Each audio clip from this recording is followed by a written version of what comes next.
Night Mayhem 67. Sergeant White saw the creature again at sunrise.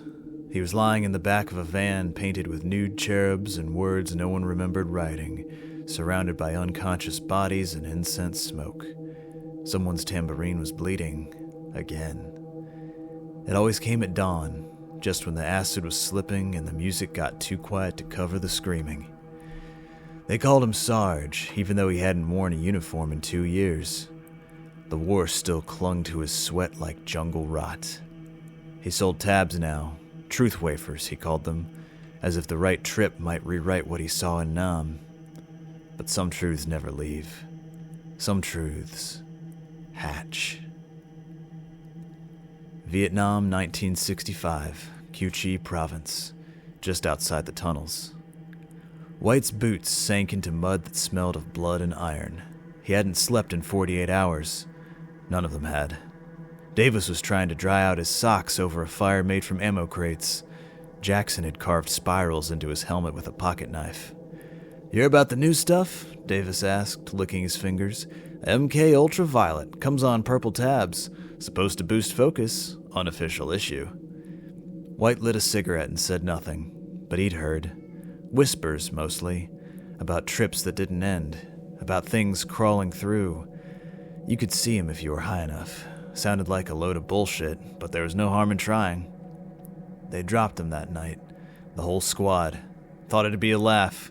See some colors, feel invincible. Jackson started talking backwards.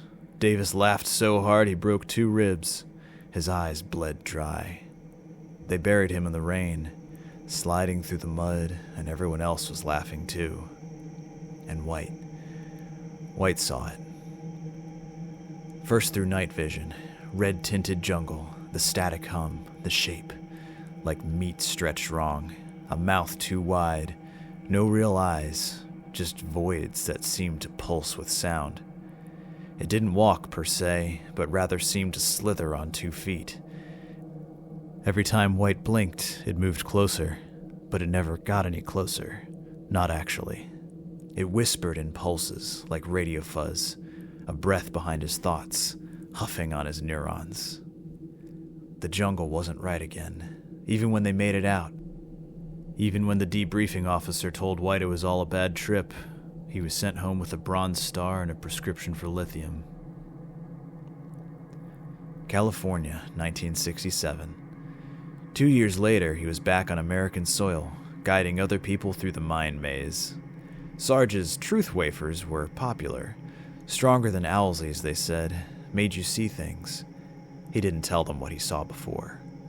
He ran a Redwood Grove ritual outside Big Sur.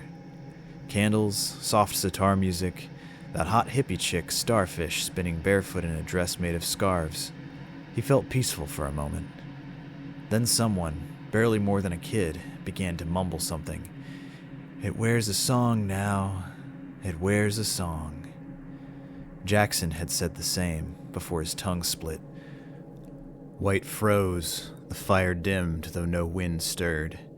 He stood up and walked into the trees, vomiting bile behind a coastal redwood and splattering the bark in bright yellow goo. A sprawling outdoor festival outside San Francisco. Half the crowd hadn't slept in days. The other half thought time was a lie. Starfish had begged him to come. He knew it was hunting. The creature fed on resonance, ecstatic states, the blissful surrender of self. It used joy like a scalpel. The more open the mind, the easier the infection. At dusk he saw it. A child laughing too hard, tears running down her cheeks, pupils huge and wrong. A man collapsed mid-dance, smiling with his jaw dislocated, people dissolving into patterns. Starfish twirled under the stage lights, spinning faster and faster until the edges of her body blurred, and then she was gone. Just gone. He screamed into the crowd, "If you can see it, run!" No one did. They were too busy laughing. White had 1 wafer left, special batch, his own serum, designed for contact. He staggered to the center of the crowd, dosed himself, and lay back on the grass. It came immediately, slithering through sound waves, crawling across the music.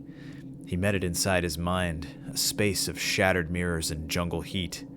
He let it whisper, let it show him the joy, and then he slammed the door. He turned his thoughts recursive, a mental Mobius strip made of fire.